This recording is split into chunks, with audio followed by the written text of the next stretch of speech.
দেখুন, দুয়ে দুয়ে যদি চার করেন সবটা মিলে যাচ্ছে। গতকালকে রাত্রি 8:45 নাগাদ বজবজ থানার অন্তর্গত একটা এলাকায় পুলিশ রেড চালায় এবং সেই রেড চালিয়ে 5 জন গ্রেফতার হয় বিস্ফোরক বিভিন্ন পদার্থ সহ, যেগুলো দিয়ে বিস্ফোরক তৈরি করা হয়। সেই যে 5 জন গ্রেফতার হয়েছে তার মধ্যে একজন নবীন চন্দ্র রায়, সরাসরি বিজেপি এবং আরএসএস এর কর্মী। এখন আমি স্পষ্ট করে বলতে চাই, গতকালকের ঘটনা, শুভেন্দু অধিকারী কমিশনারেটে যাওয়া, সুকান্ত মজুমদারের উস্কানিমূলক বক্তব্য, তাদের মহেশতলায় যেতে চাওয়া এবং গতকাল মহেশতলার একদম পাশে বজবজ থেকে বিজেপি কর্মীর বিস্ফোরক সহ গ্রেপ্তার হওয়া। কে বলতে পারে বিস্ফোরকগুলো মহেশতলায় ব্যবহার করার জন্য তৈরি হচ্ছিল না? আমরা বারবার বলে আসছি এটা একটা লার্জার কনস্পিরেসির পার্ট। মালদা মুর্শিদাবাদে বিজেপি ফেল করেছে, তাই আবার চেষ্টা করছে এবং বিধানসভা নির্বাচনের আগে তারা তাদের এই চেষ্টা চালিয়ে যাবেন বলেই দেখে মনে হচ্ছে। কিন্তু তারা যতবারই চেষ্টা চালান না কেন, বাংলার মানুষ রুখে দেবেন। 2 নম্বর কথা, ভারতীয় জনতা পার্টি যখন নবান্ন অভিযান করে তখন তারাও পুলিশের উপর পাথর ছোড়ে। সেই ভিডিও সমস্ত মিডিয়ার কাছে, সেই ফুটেজ আছে। তাদের পাথরের আঘাতেও পুলিশের রক্ত ঝরে। প্রত্যেক বছর সেই দৃশ্য আমরা মিডিয়ার পর্দায় দেখেছি। তো ভারতীয় জনতা পার্টির কাছে কি মহেশতলায় ছোড়া ইট আর তাদের নবান্নে ছোড়া ইটের তফাৎ রয়েছে? ভারতীয় জনতা পার্টির কাছে কি মহেশতলায় পুলিশের রক্ত আর নবান্নে পুলিশের রক্তের পার্থক্য রয়েছে? আমাদের কাছে কিন্তু সবটাই সমান। আমাদের কাছে দুই পক্ষই গুন্ডা।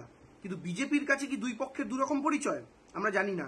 একটাই আপনারা রাজনৈতিক দল হিসাবে করছেন বলে ওটাকে বীরত্ব হিসাবে দেখছেন, আরেকটাকে বাংলার লজ্জা হিসাবে দেখছেন, কারণ বিশেষভাবে কোনো একজনকে, কোনো একটা গোষ্ঠীকে টার্গেট করতে সুবিধা হচ্ছে। তাই আমরা যে ধর্মেরই হোক, যে জাতেরই হোক, যে রাজনৈতিক দলেরই হোক, গুন্ডাদের, বদমাইশদের বাংলার পুলিশ রেয়াত করেনি, করবেও না। এবং বিজেপির এই চক্রান্ত বারবার ব্যর্থ হয়েছে, আগামী দিনেও ব্যর্থ হবে।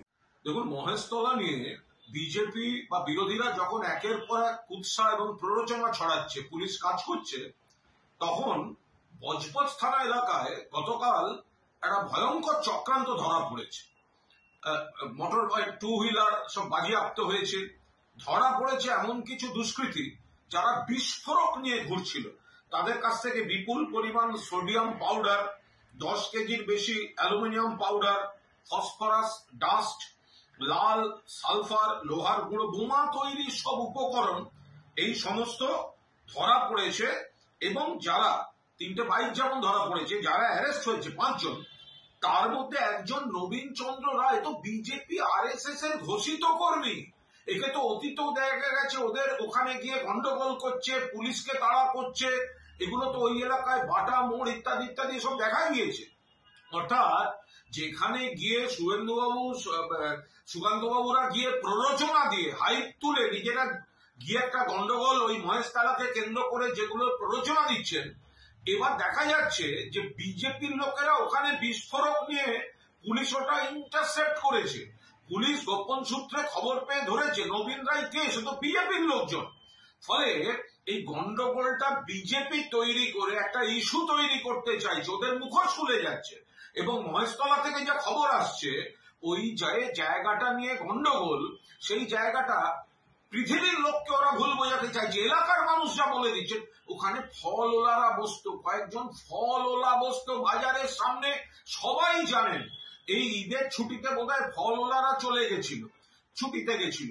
তার মধ্যে কনস্ট্রাকশন করে দিয়েছে, ফলওয়ালারা এসে দেখছে কনস্ট্রাকশন, এবং ওরা জেনে শুনে করেছে। এবার বলছে তুলসী মঞ্চ কেন তুলে দেওয়ার চেষ্টা হয়েছে, রটিয়ে দিয়েছে উত্তেজিত করার জন্য। বাস্তব হচ্ছে ওখানে ফলওয়ালারা বসতো, 2-3 দিন আগে ওখানে একটা কনস্ট্রাকশন করে দিয়েছে। তারপর আবার গুন্ডা পাঠাচ্ছে ওই জায়গাটাকে আরো কি করে পরিস্থিতি ঘোরালো করা যায়। এটা হচ্ছে বিজেপির নোংরামি। এখানে পুলিশ প্রশাসন সঠিকভাবে কাজ করছে। আসুন, বিজেপির কোন প্ররোচনা, ধর্মীয় ভেদাভেদে আমরা কোনো অবস্থায় তাদের এই চক্রান্ত সফল হতে দেব না। বিজেপির মুখোশ খুলে যাচ্ছে, খুলে যাবে।